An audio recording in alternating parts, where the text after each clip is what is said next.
Pakistan exclusive के साथ मैं हूं आपकी मेज़बान हफ्सा अली। नाज़रीन, 1994 में जर्मनी में केयर एंड फेयर एसोसिएशन की बुनियाद रखी गई, जिसका मकसद चाइल्ड लेबर का खात्मा था।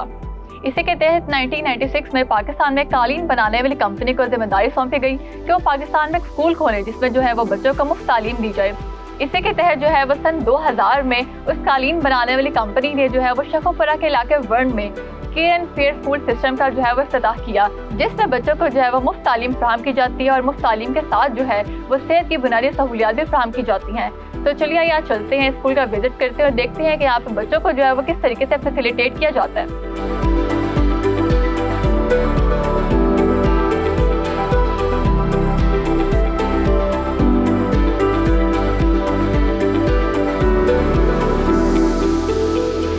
इस वक्त मेरे साथ केयर एंड फेयर के चेयरमैन शाहिद हसन साहब मौजूद हैं। शाहिद साहब, सबसे पहले तो thank you so much for having us, और मुझे बताइएगा कि केयर एंड फेयर क्या है, कॉन्सेप्ट क्या है इसका। बहुत शुक्रिया। सबसे पहले तो मैं शुक्रगुजार हूँ डिस्कवर चैनल का कि उन्होंने ये मौका दिया हमें कि स्कूल के बारे में बताएं। ये स्कूल जो हमारा है, ये एक कॉन्सेप्ट था कि हम, क्योंकि कारपेट इंडस्ट्री से हमारा ताल्लुक़ है, हैंड नॉटेड कारपेट इंडस्ट्री से, तो ये एक बहुत एक गलत इमेज जो था वो एक बना हुआ था यहाँ के लिए, इसमें चाइल्ड लेबर जो है वो इन्वॉल्व होती है और ये चीज़ें होती हैं, तो उसकी वजूहात जो हैं वो बिल्कुल गलत तरीके से पेश की जा रही थी। तो ये हम जर्मनी में हमारे जो इम्पोर्टर्स थे, उन्होंने एक तंजीम बनाई जिसका नाम केयर एंड फेयर रखा, और उनका कॉन्सेप्ट ये था कि हम वहाँ पे जो लोग काम इसमें कर रहे हैं फैमिलीज़, वो उनको स्कूल और मेडिकल फैसिलिटीज़ को प्रोवाइड करें। तो ये इसका आगाज़ था। पाकिस्तान, इंडिया और नेपाल में ये शुरू किया गया। ये इस तरह हमने 1996 में जो है ये स्कूल का कॉन्सेप्ट आया, और 1998 में हमने इसको रजिस्टर किया एज एसोसिएशन। हमें 1.5-2 साल लगे, और फिर 1998 में ही हमने ये जगह ख़रीद के उसको बनाया और 2000 में स्कूल का आगाज़ किया। आपको मोटिवेशन और इंस्पिरेशन कहाँ से मिली कि आप ऐसे बच्चों के लिए जो है वो स्कूल बनाए, आपने केयर एंड फेयर के साथ कोलैबोरेट किया, तो ये इसके पीछे जो था वो मोटिवेशन क्या था? देखिए, पाकिस्तान की जो बुनियादी मसाइल हैं या कमी है, उसमें सबसे बड़ी कमी जो है वो ये है कि हम अपने बच्चों को स्कूल में नहीं ला सके। तो जब ये हमें मौका मिला कि ये बच्चों को हम स्कूल ला सकते हैं, तो हम सब ने एज ए टीम ये फैसला किया कि हम इस काम में पूरी तरह काम करेंगे। जैसे कि आपने बताया कि स्कूल जो है वो 2000 से ऑपरेशनल है, तो मुझे बताएगा कि 2000 से लेकर अब तक कितने बच्चे जो हैं वो टोटल यहाँ से तालीम हासिल करके जा चुके हैं अंदाज़न? देखिए, जो 2000 में जब हमने स्कूल शुरू किया तो हमने यहाँ सारे बच्चों को इंटरव्यू किया, तो क्लास 3 तक हमने बच्चों को लिया, जबकि स्कूल हमने क्लास 10 तक बना दिया था बिल्डिंग। लेकिन हमने ये देखा कि वो बच्चे जो हैं वो तीसरी क्लास से आगे की अहलियत नहीं रखते कि हम उनको लेके जाएं। तो हमने क्लास 3 तक को तकरीबन 250 के करीब बच्चों को दाखिल किया। तो तकरीबन 7 साल के सफ़र के बाद हमने पहला जो मैट्रिक का बैच था उसको फारुल तहसील हुआ, और वो 2008 में हुआ। तो 2008 से लेके आज तक जो 2025 तक जो बच्चे इस दफ़ा निकल जाएंगे, ये मेरे ख्याल में 1000 बच्चे से ज़्यादा जो है वो बच्चे जो हैं वो मैट्रिक का इम्तिहान पास करके यहाँ से निकल गए हैं। इस वक्त केयर एंड फेयर स्कूल में जो है वो कितने बच्चे जो हैं वो पढ़ रहे हैं? इस वक्त हमारे पास बच्चे जो हैं वो 776 बच्चे हैं, जिसमें बच्चियाँ और बच्चे जो हैं वो तकरीबन एक तादाद सेम तादाद में हैं। स्कूल को जब बनाने लगे तो क्या मुश्किलात पेश आई? वो मुश्किल जो थी फंडिंग की थी पहले मुश्किल, वो भी आसान इस तरह हुई कि कुछ शेयर जो है वो हमारा केयर एंड फेयर जर्मनी से किया गया, और ज़्यादा शेयर फिर हमने यहाँ से किया। मुझे बताएगा कि टीचर्स की रिक्रूटमेंट का क्या प्रोसेस होता है? जी, टीचर्स की रिक्रूटमेंट में हमें बड़ा मसले आए। वो इसलिए कि इस गांव में तो टीचर्स नहीं थे, हम शहर से कोई 17 से 20 किलोमीटर दूर हैं। तो इसमें हमारे दोस्त हैं जो नेशनल स्कूल वाले शेखुपुरा में, वो उन्होंने हमारी बहुत मदद की। वो उनका स्कूल था नेशनल स्कूल शेखुपुरा में। हमने तमाम टीचर्स को वहाँ पे इंटरव्यू किया और उनको यहाँ लेके आए, और बस जब मुहैया की, तो जब वो रास्ते में उन्होंने बताया कि जब रास्ते में आ रहे थे तो उन्होंने देखा कि 17-20 किलोमीटर दूर जाना है, तो उन्होंने रास्ते में ही ये फैसला किया कि हम शायद यहाँ पे नहीं जाएंगे। लेकिन जब उन्होंने कहा कि हमने ये स्कूल देखा, बिल्डिंग और वो सब देखा, तो उन्होंने कहा कि नहीं, हम यहाँ पे काम करेंगे। तो जब आपने यहाँ पे स्कूल स्टार्ट किया, यहाँ के लोगों को आपने किस तरीके से इनकरेज किया कि वो बच्चों को यहाँ पे पढ़ने के लिए भेजें? देखिए 25 साल पहले जो माहौल था वो ये था कि बच्चे जो माँ बाप थे वो हेजिटेंट थे, हिचकिचाहट थी उनमें कि वो बच्चे को भेजें कि ना भेजें। हमने यहाँ उनको बुलाया, भी ये कंस्ट्रक्शन हो रही थी, तो हमने उनको बुलाया तो वालिदैन को, तो मैंने उनको कहा कि आपने बच्चे भेजने हैं। तो मैंने कहा अगर आप नहीं भेजेंगे तो मैं वहाँ से जाके ले आऊँगा आपके घरों से। जैसे कि आपने बताया कि केयर एंड फेयर को जो है वो माशाल्लाह से 25 साल हो गए हैं ऑपरेशनल हुए हुए, तो आपके पास तो फिर काफ़ी सारी सक्सेस स्टोरीज भी होंगी बच्चों की जो यहाँ से पढ़ के जा चुके हुए हैं। वो सक्सेस स्टोरी ये थी कि जब वो यहाँ से बच्चे निकले, तो क्योंकि मैं एक तुर्की के स्कूल से भी वाबस्ता था, तो मैं क्योंकि चेंबर का जब प्रेसिडेंट बना तो मैं उन स्कूलों से मिला, तो उनकी तरफ से हमने ये सहूलत हासिल की कि जब आप के जो बच्चे हैं वो 85% से या उससे ज़्यादा मार्क्स लेंगे तो हम उनको स्कॉलरशिप मुहैया करें। तो जो पहले 3-4 बैचेस थे उन सबको वो स्कॉलरशिप मिली।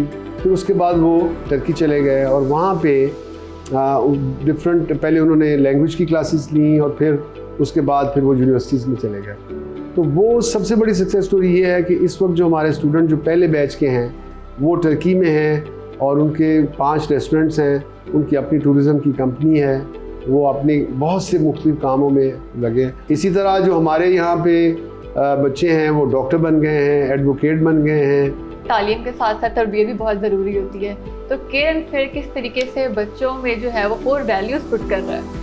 देखिए ये एक बड़ी बुनियादी बात आपने सवाल किया है बहुत, क्योंकि पहले ज़माने में तालीम कभी नहीं कहा जाता था, तालीम व तरबियत कहा जाता था। तो हमारी ये सबसे पहले कोशिश थी कि तालीम के साथ वो तमाम जो हमारी वैल्यूज़ हैं उसको किया जाए। तो हमारे बच्चे अल्हम्दुलिल्लाह जो हैं वो सारे इस तरबियत के अंदर बड़े नुमायां तौर पर जो है फर्माबरदार हैं। जैसे कि आपने कहा था कि आप लोग एक सिंगल पैनी भी यहाँ के बच्चों से चार्ज नहीं करते, बिल्कुल फ्री ऑफ कॉस्ट तालीम है यहाँ पे। तो मुझे बताएगा कि स्कूल के एक्सपेंसेस फिर किस तरीके से मैनेज होते हैं, टीचर्स की सैलरीज, ये सारा कैसे करते हैं फिर आप? देखिए एक तो सबसे पहले बात ये है कि सारे जो हम टीम है सारी हमारी वो डोनर्स हैं, वो एक भी पैसा इसमें स्पेंड नहीं करते।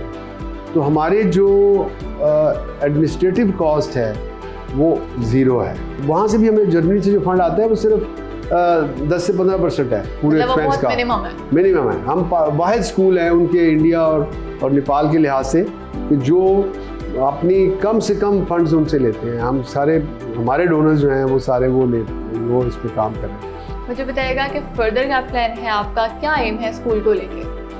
देखिए ये स्कूल जब हमने बनाया तो ये एक और जगह पे हम स्कूल बनाना चाह रहे थे। तो वहाँ जब गए तो वो एक जगह हमने ख़रीदी ताकि स्कूल बनाया जाए, लेकिन वहाँ इस दौरान एक लॉ चेंज हुआ और उसमें ये हुआ कि आप गवर्नमेंट के स्कूल को अडॉप्ट कर सकते हैं। तो हमने एज ए कंपनी वो केयर एंड फेयर में उसमें उस वक्त शामिल नहीं किया, तो एज ए कंपनी हमने वो स्कूल ले लिया। तो वो रचंद उसका नाम है, 2008 में हमने लिया।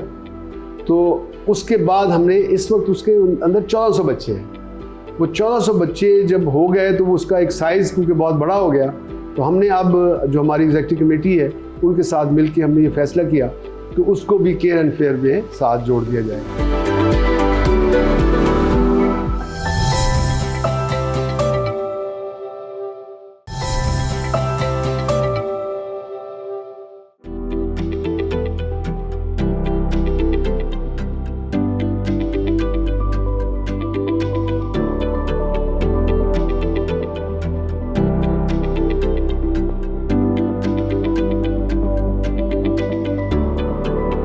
मेरे साथ केयर एंड फेयर के प्रिंसिपल अदीला इलियास साहिबा मौजूद हैं। अदीला मुझे बताएगा सबसे पहले कि कितना अरसा हो गया, कितने टाइम से आप टीचिंग के शोबे से मुंसलिक हैं? मैं 2009 से काम कर रही हूँ। और केयर एंड फेयर के साथ कब से काम कर रही हैं आप? एज ए प्रिंसिपल जो मैंने काम किया है वो मैंने किया जुलाई 2024 से।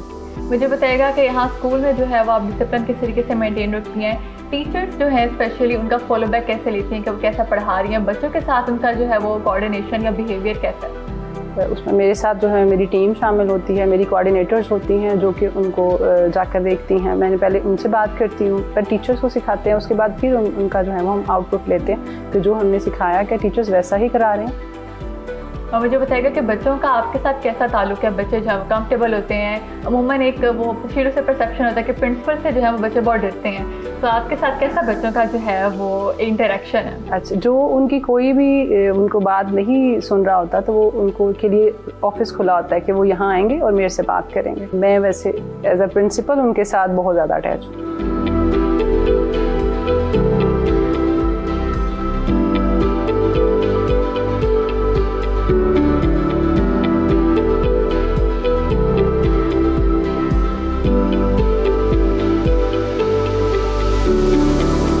इस वक्त मेरे साथ दो बहुत ही प्यारी बच्चियाँ मौजूद हैं, उनसे भी बात करते हैं। मुझे बताएगा क्या नाम है आपका? हुब्बे बतूल। हुब्बे बतूल कौन सी क्लास में पढ़ती हो? 10th science. और आपका क्या नाम है? आयशा। कौन सी क्लास में पढ़ती हो? 9th साइंस में। मुझे बताओ कि कैसा स्कूल है, एनवायरनमेंट कैसा है?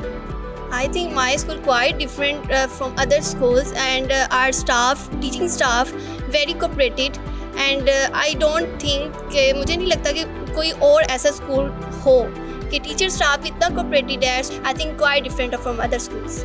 और आप मुझे बताओ कि आप जो है आपका क्या इंटरेस्ट है, कौन सा सब्जेक्ट सबसे ज़्यादा पसंद है? वैसे बायो कंप्यूटर सिलेक्टिव सब्जेक्ट्स होते हैं, लेकिन I like computer because next जो टेक्नोलॉजी कंप्यूटर की है। And I would like to cite a poem about my school. बिल्कुल सुनाओ। I love care and fair school caring's way. Free education for all regardless of race, dedicated staff, state-of-art facilities too, empowering mind, shaping future one student at a time. From care and fair school, I learned many important things that helped me to grow and develop. So I love my school very much. क्या क्या सीखा school से, क्या क्या सिखाया school ने? School ने ये सिखाया डिसिप्लिन।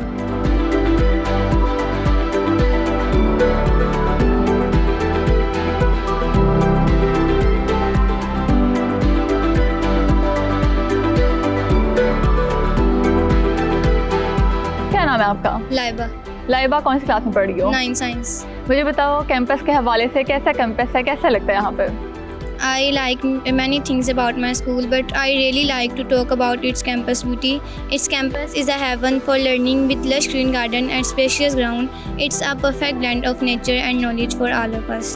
जैसे कि आपने कहा कि आपको कैंपस की खूबसूरती बहुत पसंद है, तो कैंपस को साफ भी रखती हो, खुद सफाई का जी। ख्याल रखती हो? जी रखते हैं। कैसे? हम कचरा नहीं फैलाते और अगर कोई रैपर पड़ा हो उसको डस्टबिन में फेंकते हैं, और बच्चों को भी कहते हैं, मना करते हैं रैपर फेंकने से।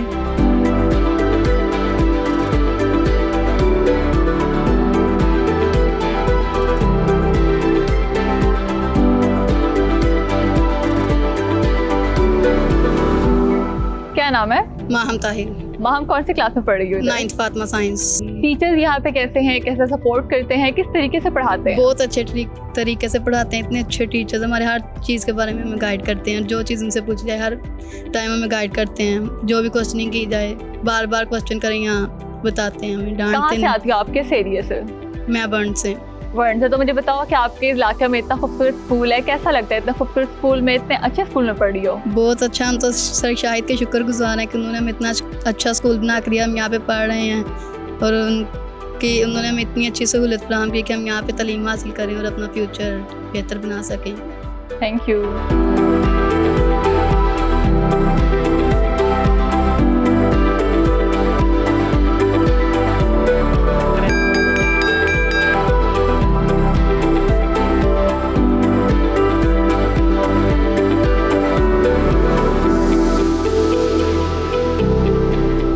फेयर स्कूल का मकसद माशरे के पसमानदा तबके के बच्चों को बेहतरीन ज़ेवर तालीम से रास्ता करना है। इसी के साथ मुझे दीजिए इजाज़त और देखते रहिए डिस्कवर पाकिस्तान टीवी।